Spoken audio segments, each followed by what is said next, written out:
May na-drawing na si Chloe. Oo, napagpasyahan kung gusto ko ng mga cookies. Handa na si Lolo. Si Ate Mia. Gaya ng dati. Pero tiyak na ipapakita ng chef ang pinakamataas na klase. Alam ko na kung saan magsisimula.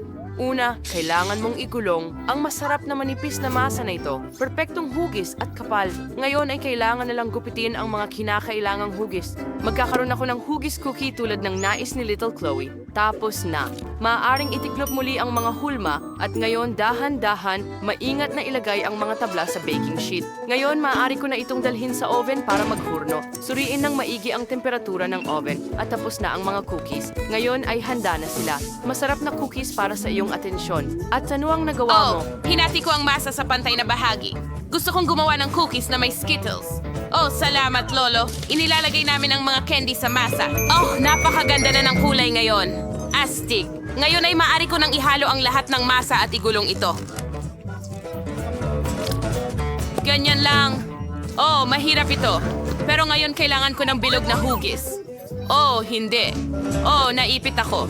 Salamat. Oo. Alisin natin ang lahat ng di kailangang kwarta at magdagdag pa ng ilang mga candy. Ilabas iyon at lutuin sa oven. Nako, sana maayos ito. Sinisimulan ko ng buuin ang bahay kong gingerbread. Kaunting detalye dito at doon. Ang cream ay hindi kailanman magiging labis. Alam kong kulang ang marshmallows dito, pero magiging perpektong tugma ito para sa dekorasyon. Oh, tingnan mo yan. Perpekto. Ngayon ay iwiwisik natin ang lahat ng powdered sugar para magmukhang niyebe at ilagay ang gingerbread na tao. Perpekto. Oh, nakaisip din ako ng isang bagay. Kamakailan lang gumuhit ako ng mga bagong diagram ng spaceship pero wala akong oras para gumawa ng layout. Sa tingin ko, ito ay isang magandang pagkakataon. Okay. Ngayon, dapat maging perpekto ang lahat ayon sa pagkalkula. Sige, mahusay. Ngayon, mag-bake na tayo. Kung hindi ko lang kinain ang material para sa layout. Ngayon, i-assemble natin ang isang space rocket at magdagdag ng ilang detalye. Mahusay. Ibuhos ang lahat ng tsokolating syrup sa ibabaw. Oo, mukhang kahanga-hanga. At ngayon, isang sandali ng pandaigdigang seguridad. O sige, handa na? Huwag mag-alala. Malamang hindi ka maapektuhan nito sa anumang paraan. Pero magtatrabaho ako sa partikular na nakakalaso ng mga candy ngayon, kaya kailangan mong maging sobrang maingat. Oh, ang paborito kong mga nakalalasong asim na candy. Kulang pa ako ng mga ito. Gustong-gusto ko ito. Lahat ay maasim. Sana magustuhan din ito ng apo kong si Chloe. Handa na ang aking maasim na tsokolating rocket. Oh, wow! Ang astig! Gusto kong subukan ng lahat. Pero magsisimula ako sa astig na rocket na ito. Tingnan mo kung gaano ito nakakatawa. Oh, marmalade at tsokolate. Maasim na candy. Sige, magpatuloy tayo. Ano ito? Sis...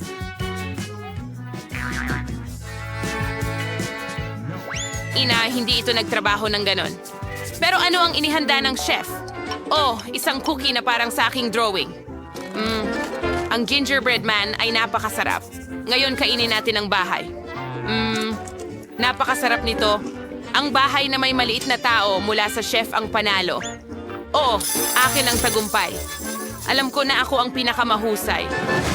Mga guys, pinapakita ng bata ang drawing. Hagis ng drum. Gusto ko ng pasta. Ay sabik nang magsimula. Kinuha ni Lolo ang mga gamit at handa na si ate.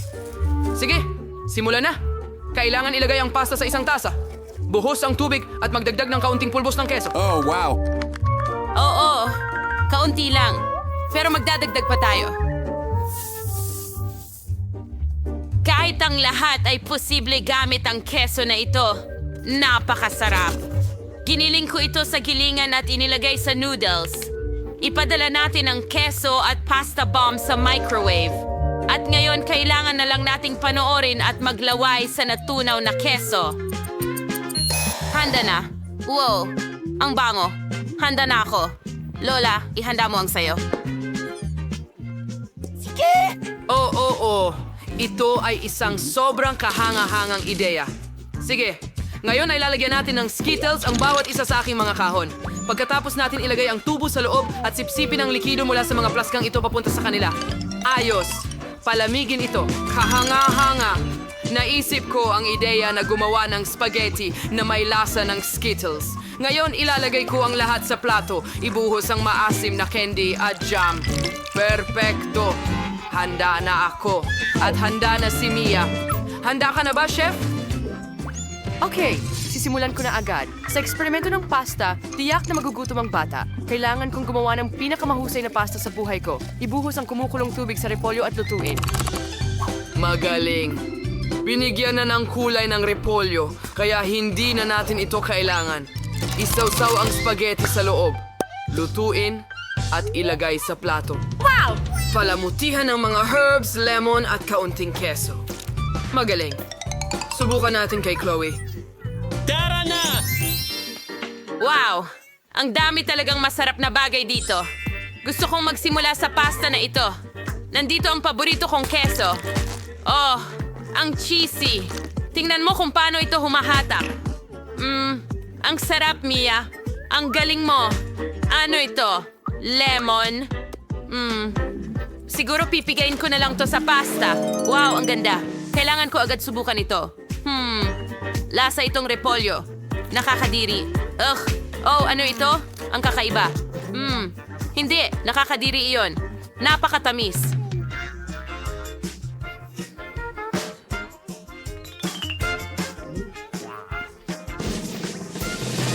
Mia, nanalo ka. Binabati kita sa iyong unang tagumpay. Tayo'y magpatuloy. Lola, mag-ingat ka. May naisip si Chloe. Oh, gusto ko ng cocktail. Alam ko na kung paano kita masusurpresa. At ako rin. Ako lang ang nagugulat dito. Hindi ko alam kung paano gawin ang mga cocktail na ito, pero sigurado akong may alam ako sa kimika. Kaya ngayon, gagawa tayo ng cocktail mula sa apo ko. Lagyan ng kaunting langis at aspirin ang solusyon. Oo, kailangan mong mag-ingat dito.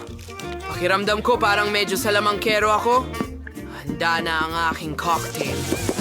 Yehey! Isang maliit na straw lang sa loob. Tapos na. Oh, ngayon ako naman.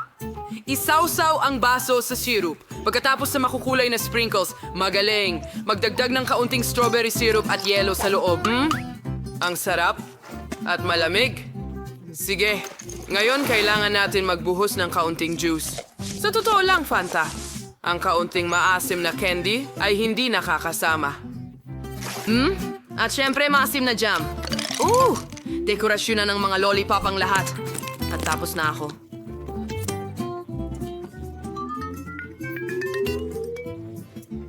Wow. Ang galing. Salamat, Lolo. Ngayon, ipapakita ko sa iyo ang hot cuisine. Kailangan ko ng katas ng remolatsa. Ibuhos natin ito sa bilog na hugis at ilagay sa freezer. Oh, ang kulay ay perfect. Hayaan natin itong magyelo sandali. Dito lang tayo mauupo at maghintay. Handa na ito. Kukuhanin ko na. Susunod, kakailanganin ko ng isang tangkay ng mabangong rosemary. Pero para magbigay ito sa atin ng bango, kailangan nating magdagdag ng kaunting kisla. Magdagdag ng mangkok ng beet at ibuhos ang soda at ilagay ang palamuti ng mga beet sa isang skewer. Oh, mukhang napaka-fantastic. Tapos na, handa na ako. Wow, napakaganda. At medyo nakakatakot ang itsura. Sana pagkatapos ng cocktail na ito, hindi ako maging palaka. Oh, kakilakilabot, nakakadiri, Lolo. Ano ito? Parang damo? At mga candy naman ito, siguro. Beetroot? Ew, masarap ba talaga ang cocktail? Well, ayos lang. At ano ito dito? Wow, ang liwanag ng cocktail. Gusto kong tikman ito ngayon. Wow, napakasarap. At ang mga candy at lollipop na ito ay masarap din. Mia, panalo ka na naman.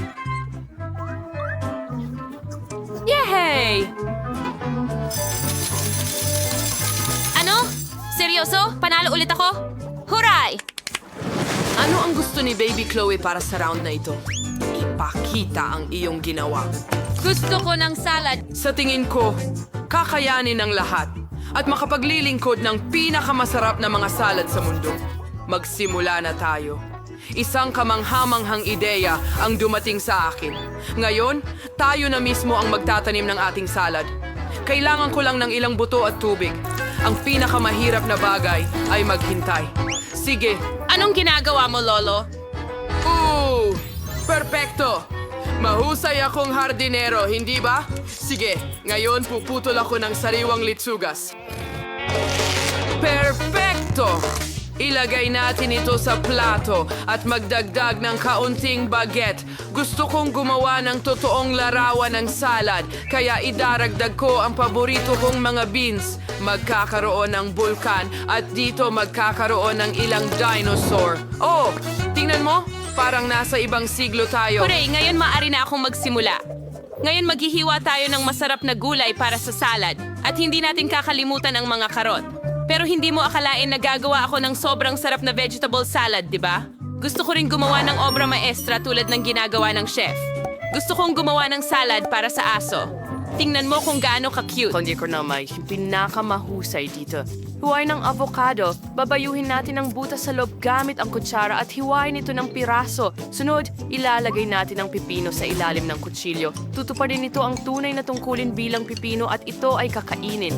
Kaya ilayon natin kay sa platos at matagdag ng kaunting berdeng sarsa. Kaunting suka at gulay ay hindi makakasakit. Ito ay magiging maganda. Oo, subukan natin. Ang ganda ng itsura ng lahat. Dinosaur ba yan? Ay, ang cute. Hindi ko ito makain, pero pwede ito. Hindi nakaka-impress. Ano ito? Wow, gusto ko itong mga hikaw. Ang cute. Lasang gulay, pero mukhang napakaganda. At dito, lahat ay sobrang berde. Subukan nga natin. Avocado na may kaunting berdeng sarsa. Hindi masarap. Nakakadiri. Panalo ang kapatid ko. Huray! Yay! Pangatlong beses. Gutom na ako. Naghihintay kami sa mga tagubilin mo. Gusto kong gumawa ka ng pasta para sa akin sa unang round. Pasta? Sige. Lola, gumising ka. Gusto ni Apo ng pansit. Pansit? Oo, madali lang yan. Nakapagluto na ako ng spaghetti para sa kanya ng maraming beses, kaya walang mahirap doon. Lahat ayon sa klasikong resipe. Achoo. Oh, pasensya na. Harina ito. Ayos lang. Pasensya ulit. Gusto ko lang gumawa ng sarili kong spaghetti. Pagkatapos ng harina, gagamit ako ng itlog. Kaya ko pa nga mag-juggle ng mga ito. Aray! Oops, tama na. Patawad ulit. Akala ko laging magaling akong juggler. Kapag handa na ang masa, kailangan mo itong hatiin sa maliliit na bola at kulayan ang bawat isa ng tiyak na kulay. Pagkatapos niyan, sa tulong ng isang espesyal na makina, puputulin ko ang masa para gawing noodles mismo. Para magawa ito, kailangan mo lang maingat na i-scroll ang masa sa makina. Sa palagay ko, napakaganda ng kalalabasan at ang pinakamahalaga ay orihinal. Ang lahat ay magkakaroon ng simpleng noodles at magkakaroon ako ng spaghetti na parang bulaklak. Lola, kumusta ka? Ayos lang ang lahat! Palaging gusto ng apo ko ng ordinaryong spaghetti na may ketchup. Kaya bakit hindi ko siya alukin nito? Wednesday? Anong ginagawa mo? Thing? Kailangan ko ang iyong tulong. Ayaw kong magmukhang classic ang aking mga noodles. Sobrang nakaka-boring. Kung maglalagay ka ng kaunting itim na pangkulay, magiging perpekto ito. Magdadagdag din ako ng ketchup. Ito ay magiging parang dugo. Sa pamamagitan ng paraan, idaragdag ko rin ang mga marmoladang mata sa itaas upang ito ay kukumpleto sa komposisyon. Baby, handa ka na bang subukan at pumili ng panalo? Hindi ko alam kung saan magsisimula. Siguro ang unang susubukan ko ay ang klasikal na noodles ng Lola. Minahal ko ito mula pagkabata. Sa tingin ko, wala namang magbabago sa pagkakataong ito. Tulad ng inaasahan ko, masarap at simple. Ang noodles ni Enid ang susunod. Malalabas. Siyempre, hindi ka panipaniwalang maganda at napaka-cute. Ito ay tunay na obra maestra. Ayaw ko nga itong kainin. Nagdagdag din si Enid ng extra pasta. Sobrang kawangis nila ng pangil ng vampira, hindi ba? Nakakatakot. Hindi pa sila luto. Tuyo, hindi makain. Natira pa ang noodles ni Wednesday. Hindi masama. Okay. Ang una kong gustong subukan ay ang mata. Ito ba ay marmalade? Mahilig ako dito. Wednesday. Paano mo nalaman na bagay ang marmalade sa noodles? Parang sobrang astig nito. Uubusin ko ang masarap na noodles. Wala akong iiwan kahit patak ng sarsa sa plato. Sa tingin ko halata na kung sino ang panalo dito. Ama! Ang pinakamahusay na noodles ay ginawa ni Wednesday. Kumusta ito? Sinubukan ko rin. Wednesday! Itago mo na ngayon. Tigilan mo ang pananakot sa mga matandang babae. Baby, handa ka na bang bigyan kami ng bagong gawain? Oo, gusto ko ng cocktail. Kaya mo ba? Madali lang. Ito ang magiging pinakamahusay. Para sa'yo, syempre, Apo. Makakagawa ako ng mga cocktail at ngayon gagawin ko ito na hindi mo makakalimutan habang buhay. Ang base ng cocktail ay ang regular na Sprite. Kailangan itong ibuhos sa baso na napaka hindi karaniwan. Hugis! Ngayon, kailangan mong ilagay ang lihim na sangkap sa loob na magbibigay sa Sprite ng tamang kulay. Ito ay magiging berde. Bagay, tumakbo na kay Enid ngayon din at kumuha ng krema. Anong klaseng kamay ng demonyo iyan? Lumayo ka. Lola, huwag mong insultuhin ang aking katulong. Ginagawa lamang ng bagay ang sinasabi ko. Kailangan ko ng krema upang ibuhos ito sa cocktail at ilagay ang mga mata ng marmalade sa ibabaw. Katulad ng mga ito. Aminin ko. Marmalade ice ang paborito kong tamis. Mukha itong astig at hindi ka panipaniwalang masarap din. Kaunting pulang syrup ay hindi rin makakasakit. Ano ang hinihintay ko? Panahon na para magsimula rin akong gumawa ng cocktail. Tiyak na sulit simulan sa mga candy na marmalade. Upang magsimula, kailangan silang hatiin sa mga grupo ayon sa kulay. Handa na! Ngayon kailangan silang iayos ng patong-patong sa isang matangkad na baso. Tingnan mo lang kung gaano ito kaganda. Gamit ang hairdryer. Kailangan tunawin ang mga marmalade na ito para maging iisang malagkit na timpla. At ang huling hakbang ay whipped cream. Palagi nilang binibigyan ng mas presentableng hitsura ang mga inumin. Ang maliit na marmalade ay hindi rin magiging labis. Napakaganda. Mga magagandang dalaga, gumawa kayo ng maganda at masarap na mga cocktail. Pero hindi ninyo naisip ang kalusugan ng apo ko. Gagawa ako ng cocktail na pangunahing magiging kapaki-pakinabang.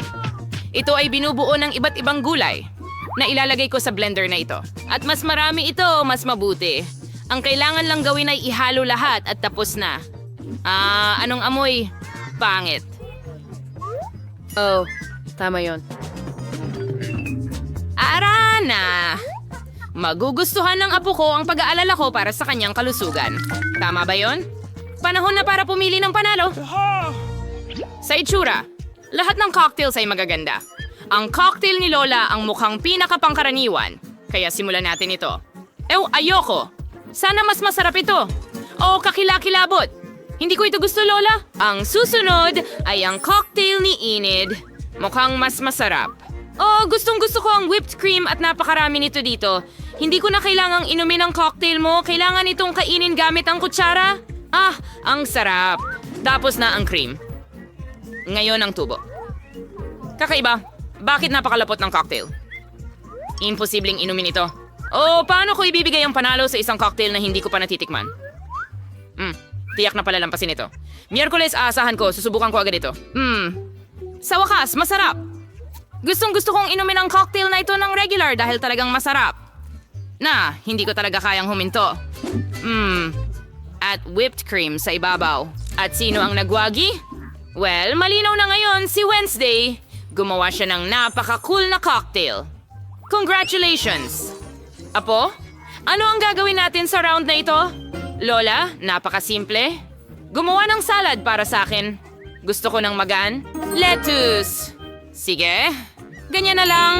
Apo, ilang minuto lang at handa na ito. May salad ka.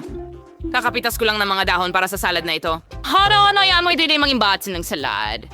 Ang queso at crackers na ito ay gagamitin din.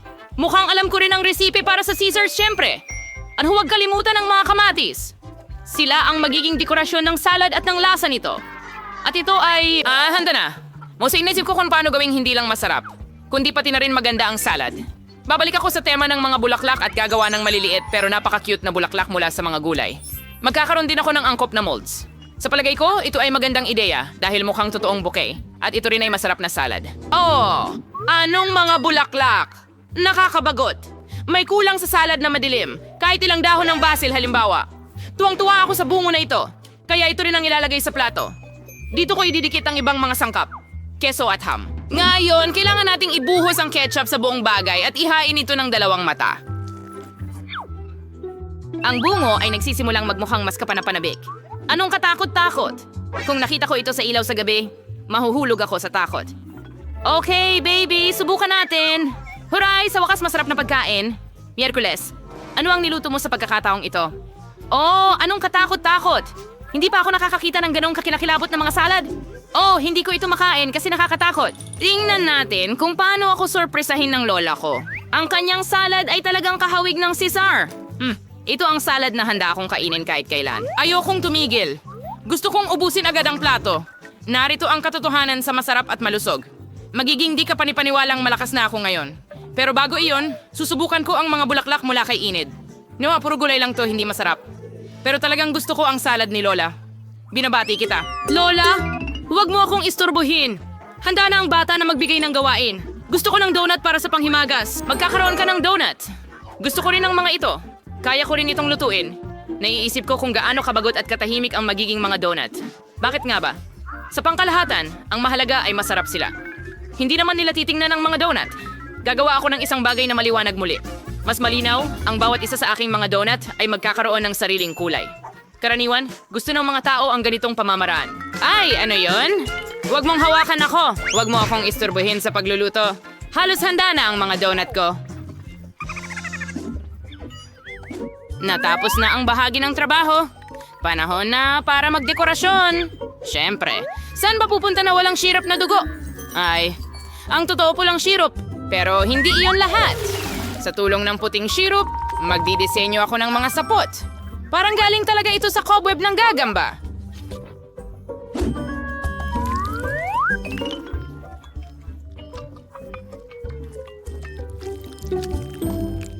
Zing, kailangan ko ng Nutella.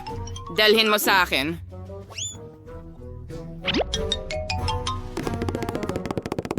Magaling na trabaho.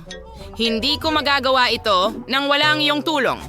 Tignan mo ang aking mga paniki. Ang sombrero, hindi natin kailangan ito. Tignan mo ang napakaganda kong mga donut. Oh, kakaiba! Ayaw ko ng mga bagay na ito. Gusto ko lang na maging orihinal at para maging mas masarap. Sisislin ko lang ng pulbos na asukal. Oh, matutuwa ang apo ko. Handa na rin ang makukulay kong donuts. Ang gaganda nila.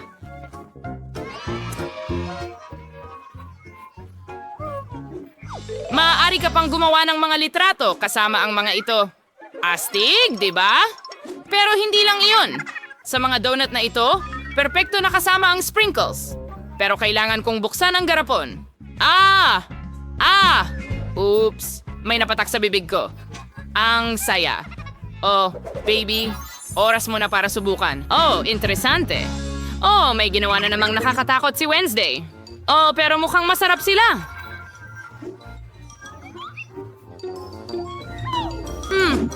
Hindi masama. Pero sa totoo lang, inaasahan ko pang higit. Oh, ang susunod ay ang mga donut ni Lola. Bago kainin ang mga ito, gusto kong gumawa ng malaking tore. Magiging mas maginhawa kainin ang mga ito ng ganon. Ordinaryong donuts lang. Walang espesyal. Well, tingnan natin kung ano ang ginawa ni Enid.